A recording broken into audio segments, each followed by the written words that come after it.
नमस्कार, जय हिंद, वंदे मातरम। दोस्तों, आप सभी का स्वागत है गुरुजी वर्ल्ड एग्जाम स्टडी प्लेटफॉर्म में। This is Dheeraj Dwivedi from Guruji world. उम्मीद है आप रोजाना की तरह बहुत अच्छे होंगे। दोस्तों, आज की वीडियो बहुत ही जबरदस्त होने वाली है, यानी गणित की शिक्षण विधि मैथ पेडागोजी में आपका नंबर बहुत ही ज़्यादा बढ़ा देंगी।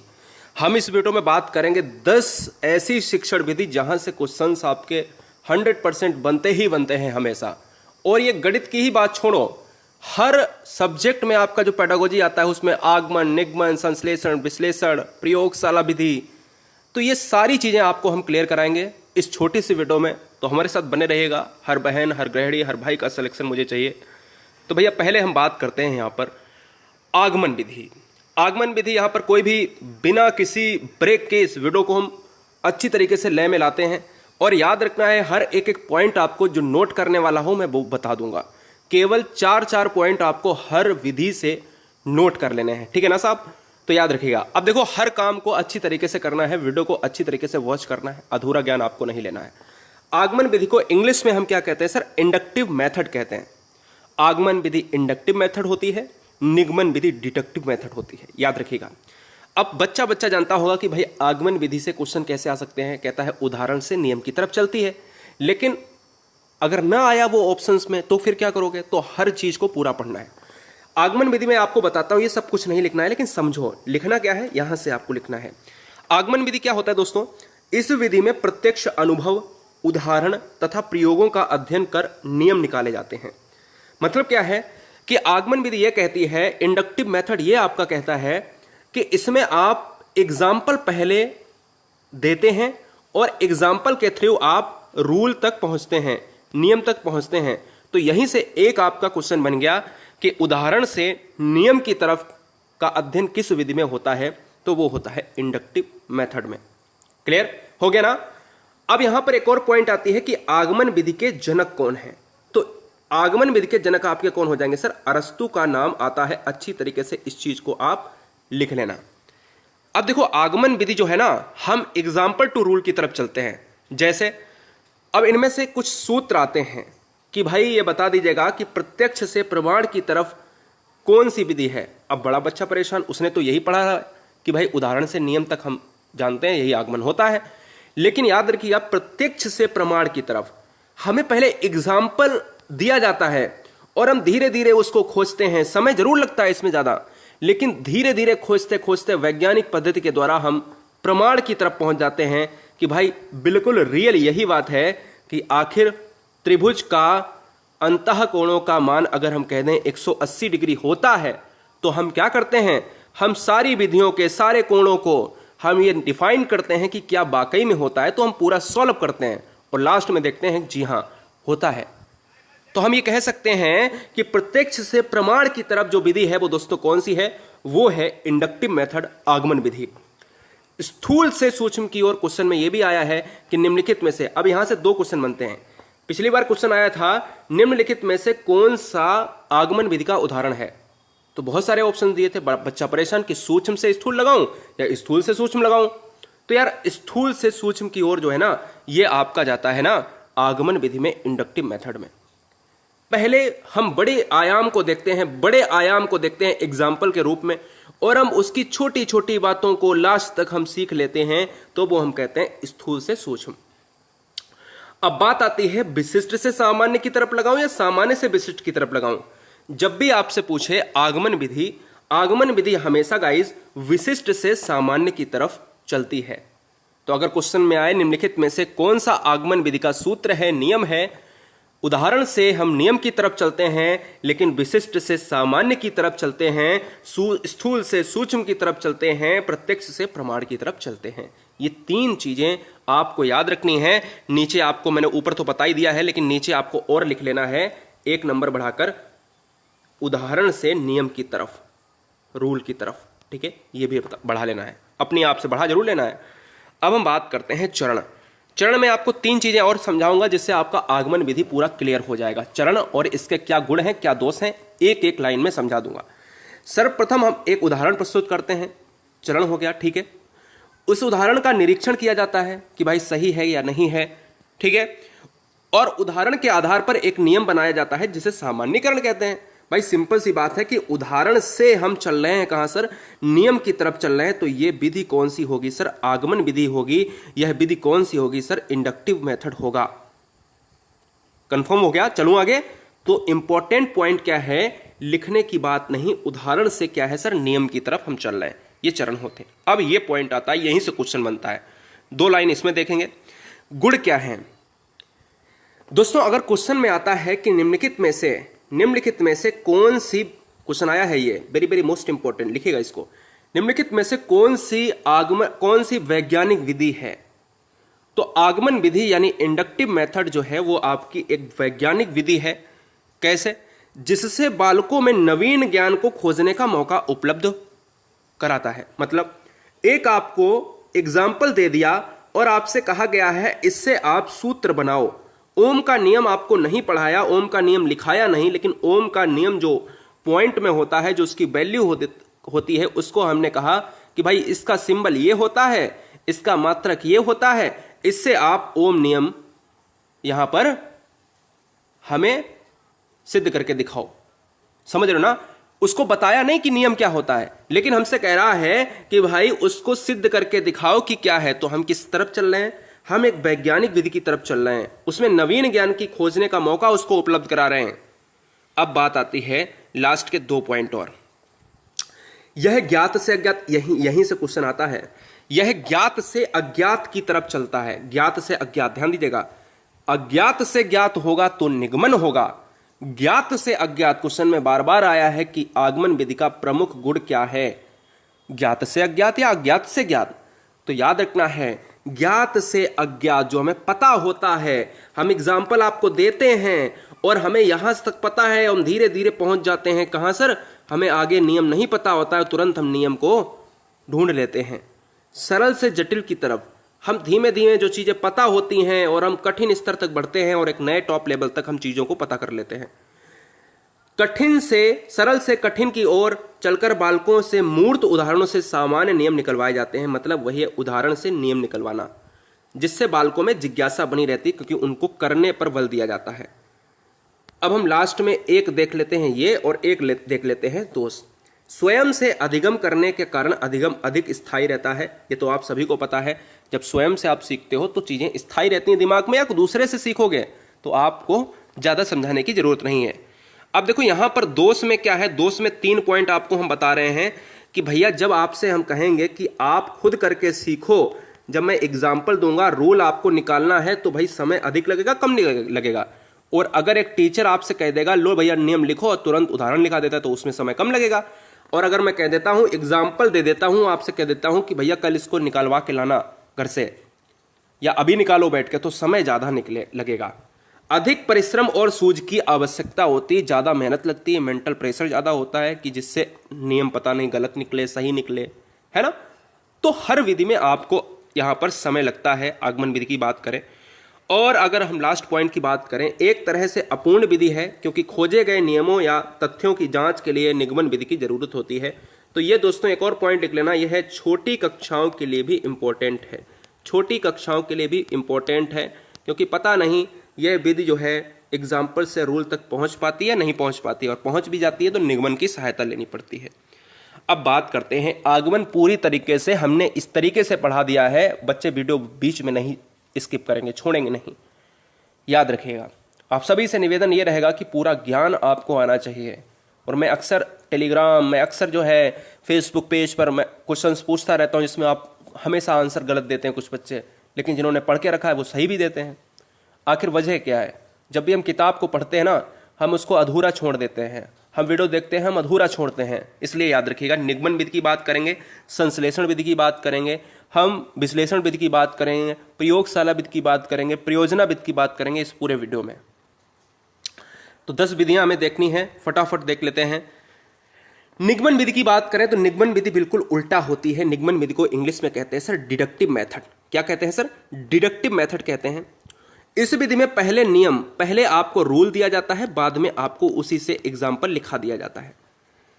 अगर आपसे क्वेश्चन में पूछे कि वर्तमान समय में कक्षाओं में चलने वाली विधि कौन सी है, आगमन है या फिर निगमन है, तो आप किसको मारेंगे?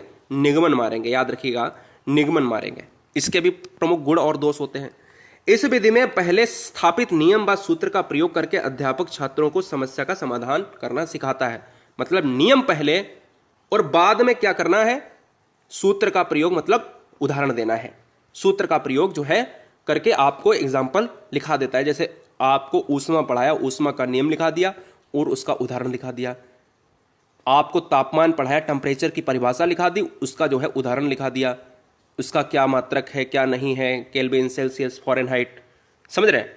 अब बात आती है क्वेश्चंस में। ये 4 क्वेश्चन हमेशा पूछे जाते हैं। क्या पूछे जाते हैं? कहता है निम्नलिखित में से निगमन विधि का यानी डिडक्टिव विधि का उदाहरण कौन सा है?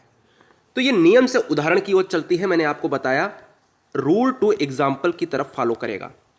सामान्य से विशिष्ट की ओर, विशिष्ट से सामान्य क्या था गाइस? वो था आपका इंडक्टिव में आगमन में। बिल्कुल उल्टा होगा। उदाहरण से नियम अगर कर देंगे तो ये आगमन, विशिष्ट से सामान्य ये आगमन, स्थूल से सूक्ष्म ये आगमन, प्रत्यक्ष से प्रमाण ये आगमन। लेकिन अगर अब हम तो पढ़ रहे हैं निगमन, तो भैया नियम जो है उदाहरण की तरफ अगर बढ़ेगा तो निगमन हो जाएगा, सामान्य से विशिष्ट की ओर निगमन हो जाएगा, सूक्ष्म से स्थूल की ओर और प्रमाण से प्रत्यक्ष की ओर। तो ये क्या हो जाएंगे सर? ये वेरी वेरी मोस्ट इंपॉर्टेंट आपको याद रख लेने हैं, ठीक है। इसमें अध्यापक नियम पहले लिखाता है, बाद में उदाहरण लिखा देता है। और ये क्या होता है? ये सर रटने के ऊपर आधारित होता है। मतलब बच्चा जल्दी से रट लेता है इसको।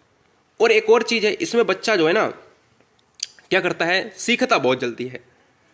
यह एक सरल और सुविधाजनक विधि होती है, स्मरण शक्ति के विकास में सहायक होती है, संक्षिप्त और व्यवहारिक विधि है, बालक तेजी से सीखता है। ये 4 इसके गुण होते हैं। किसके सर? डिडक्टिव या निगमन विधि के गुण होते हैं, ठीक है। अब इसका एक दोष आपको याद रख लेना है कि रटने की, अगर क्वेश्चन में बहुत बार एग्जाम में ये क्वेश्चन आया, very very most important point, कहता है रटने की विधि संश्लेषण है या विश्लेषण है या आगमन है या निगमन है?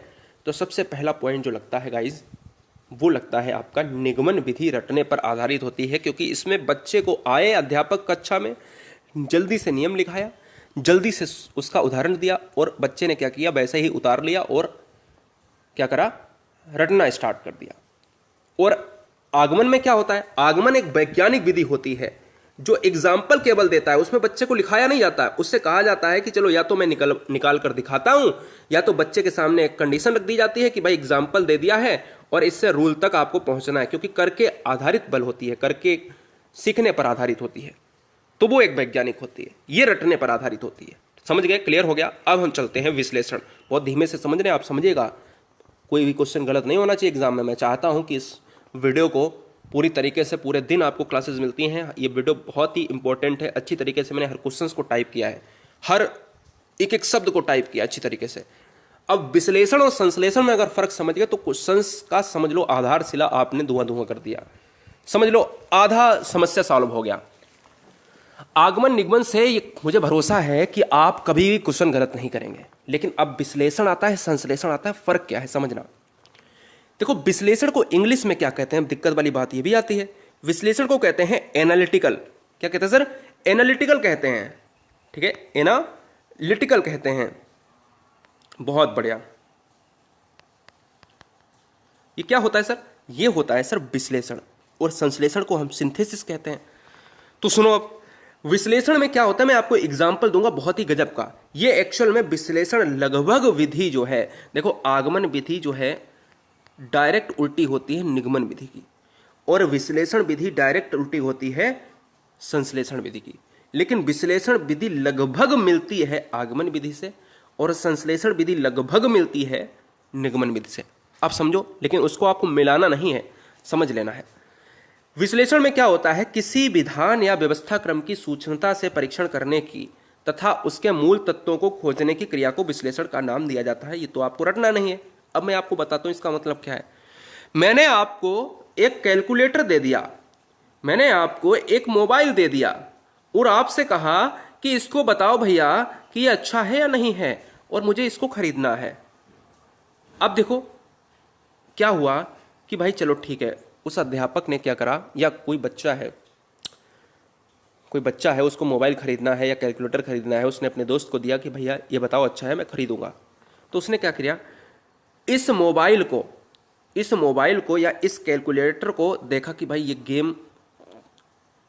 गेम की कैपेसिटी अच्छी है, बैटरी अच्छी है ना, और हैंग नहीं होता है, स्क्रीन बढ़िया है, लाइट इसकी अच्छी है, इंटरनेट फास्ट चलता है। तो ये क्या हुआ, ये एक्चुअल में उसने मोबाइल के हर अलग अलग पहलू को चेक किया और कहा कि हाँ ठीक है। अलग अलग पहलू को, जब भी हम किसी समस्या को अलग अलग टुकड़ों में बांटकर सॉल्व करते हैं तो विश्लेषण विधि कहलाती है। समझ रहे हो? कैलकुलेटर का ऑप्शन लें, कैलकुलेटर में कहा कि चलो ठीक है, ये गणना तेज करता है, ये क्या करता है, इसकी स्क्रीन बढ़िया है, फास्ट है, ये टच है, टच वाला कैलकुलेटर है।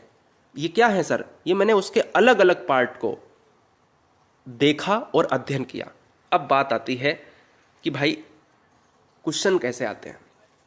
क्वेश्चन आता है कि रेखा गणित, बीज गणित में प्रयोग होने वाली विधि कौन सी है? वो होती है विश्लेषण यानी एनालिटिकल। यह विधि अज्ञात से ज्ञात की तरफ, याद रखिए अज्ञात से, निगमन विधि नहीं है, आगमन विधि का थोड़ा थोड़ा मिलता है। इसका प्रयोग रेखा गणित में प्रमेय, निर्मेय आदि को सिद्ध करने में होता है।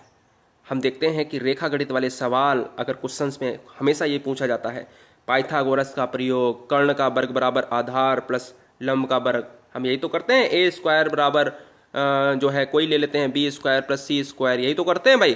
तो हम कहते हैं सर पाइथागोरस की प्रमेय को कर्ण की बराबर हम कर देते हैं, बाद बाकी लंब आधार के स्क्वायर के बराबर।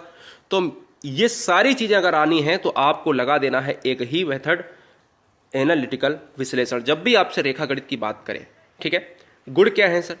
गुण आपका लगभग आगमन विधि से मिलता है। यह एक मनोवैज्ञानिक विधि है, वो सर वैज्ञानिक विधि थी जो बालकों में जिज्ञासा उत्पन्न कर उनमें अध्ययन के प्रति रुचि उत्पन्न करता है। वहां पर भी रुचि उत्पन्न करता था क्योंकि करके सीखने पर बल था। स्वयं समस्या का समाधान करने, हल खोजने पर बल देती है। आगमन विधि भी कुछ इस तरीके की थी, लेकिन समान नहीं कह सकते हैं, वो अलग थी, ये अलग है। अन्वेषण क्षमता अर्थात खोज करने की क्षमता का विकास होता है। और दोस्तों आपको ये भी पता होगा कि कहीं ना कहीं हमने उसमें भी इस चीज को देखा था। ठीक है, अच्छी तरीके से इस चीज को जानेंगे। और स्थायी ज्ञान जो है उत्पन्न होता है, क्योंकि भाई जब बच्चे अपने हाथ से करेंगे तो ज्ञान कैसा रहेगा? स्थायी रहेगा, अस्थायी रहेगा। तो वो तो कहेंगे, हर पार्ट को अपने अपने जांच परखेंगे कि भाई ये सही है, इसका ये सही है, ये सही है। अलग अलग एक समस्या, ये समस्या एक थी और इस समस्या को उसने अलग अलग पार्टों में डिवाइड करके परखा, जांचा और आगे बढ़ा और सीखा। तो ज्ञान कैसा होगा सर? स्थायी होगा। इस अलग अलग पार्ट को ही हम कहते हैं सर विश्लेषण या एनालिटिकल मेथड। दोष क्या है सर? दोष दो हैं। अधिक समय लेने वाली है, आगमन विधि की तरह है। कुशल अध्यापन की जरूरत होती है, आगमन विधि की जरूरत है इसमें। ठीक है ना? तो ये 2 पॉइंट आपको याद रखने हैं। अब बात आती है संश्लेषण विधि की। क्या सर? संश्लेषण विधि की बात आती है जो चौथे नंबर पर है। 4 नंबर के बाद 5, 6, 7, 8, 9, 10 तो बहुत ही सिंपल है, 2-2 लाइन की हैं, उनको आप ज्यादा समय नहीं लगेगा उसमें। यहां पर कह रहा है सर, आपसे क्या कह रहा है, ध्यान दीजिएगा। कह रहा है संश्लेषण विधि। संश्लेषण का मतलब होता है, मैं आपको पहले इसकी इंग्लिश बता देता हूं। संश्लेषण विधि का मतलब होता है सिंथेसिस मेथड। संश्लेषण का अर्थ होता है अनेक को एक करना। अब देखो, संश्लेषण उल्टी होती है एनालिटिकल की, विश्लेषण विधि की। हमने कहा था एक समस्या है और इसको तोड़ दिया, 1, 2, 3 भागों में तोड़ दिया, ये हो गई थी विश्लेषण।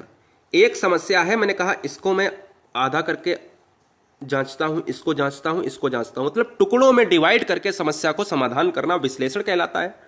और टुकड़े हैं, इसको एक करके ही कहना, यह विश्लेषण होता है। समझ रहे हो?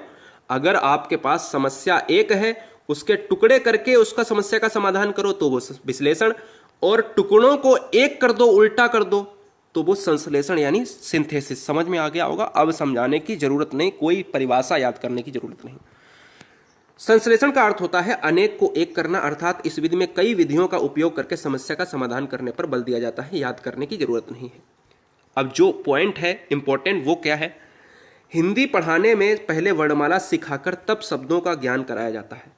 पहले वर्णमाला सिखाओ, उसके बाद शब्दों का ज्ञान कराओ। ये लगभग किससे मिलती है? ये लगभग निगमन विधि से यानी डिडक्टिव मेथड से मिलती है। अब जो क्वेश्चन आते हैं वो यहां से आते हैं।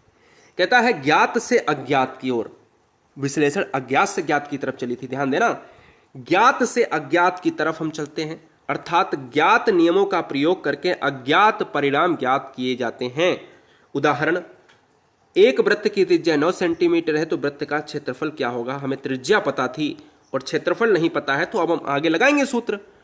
तो भैया ये जो विधि है ना, ये विधि आपके नियम से एग्जाम्पल की तरफ भी बढ़ती है, तो हम कह सकते हैं कि यह विधि लगभग निगमन विधि का फॉलो करती है। ठीक है, 4 पॉइंट इंपॉर्टेंट और है। कहता है सरल और सुविधाजनक विधि मानी जाती है। क्या है? संश्लेषण विधि। ऐसी ही निगमन थी। समस्या समाधान तीव्रता से संभव है, समय कम लगता है, स्मरण शक्ति के विकास में सहायक होता है। ऐसी ही आपकी निगमन थी।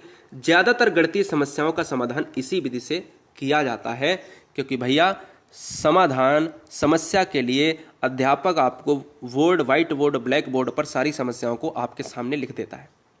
समय भी कम लगता है। दोष क्या है?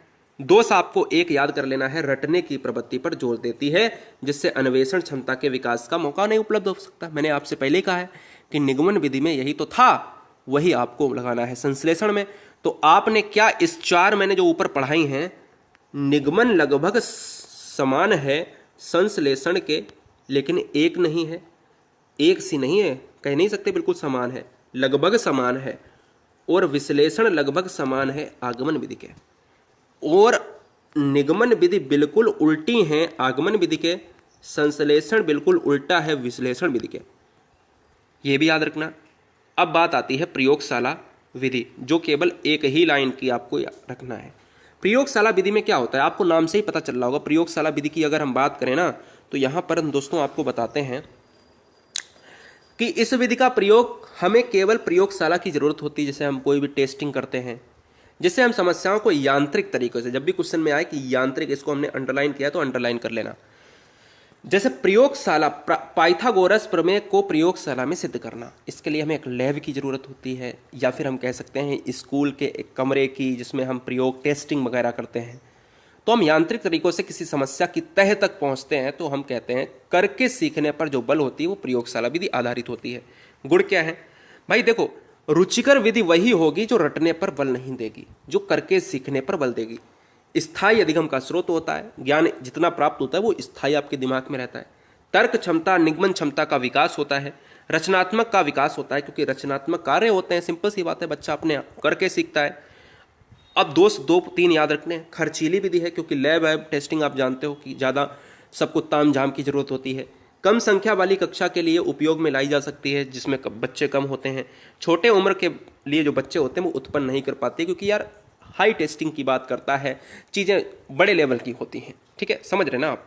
अब बात आती है एक पॉइंट में, इस चीज़ में केवल छठी समस्या इतनी बड़ी है, केवल जो छठा विधि है गणितीय पेडागोजी का, मैथमेटिक्स पेडागोजी का, केवल आपको इतना ही पढ़ना है। 7वीं 3 लाइन में, 8वीं 3 लाइन में, 9वीं 3 लाइन में, 10वीं 3 लाइन में पढ़ा देंगे। देखिएगा, समस्या समाधान विधि। समस्या समाधान विधि में क्या है? किसी समस्या का समाधान या हल प्राप्त करने के लिए क्रमबद्ध तरीके से किसी समस्या को तह तक ले जाना। मतलब क्रमबद्ध तरीके से किसी सामान्य विधि या तदर्थ विधि का प्रयोग करना पड़ता है। जब भी आपके पास कोई समस्या आती है, वो भी कैसी? लर्निंग प्रॉब्लम आती है, और उसको सॉल्व करने के लिए आप किसी भी तरीके को अपना सकते हो। जीवन में आने वाली नवीन समस्याओं के तरीकों का हल निकालना संभव हो जाता है।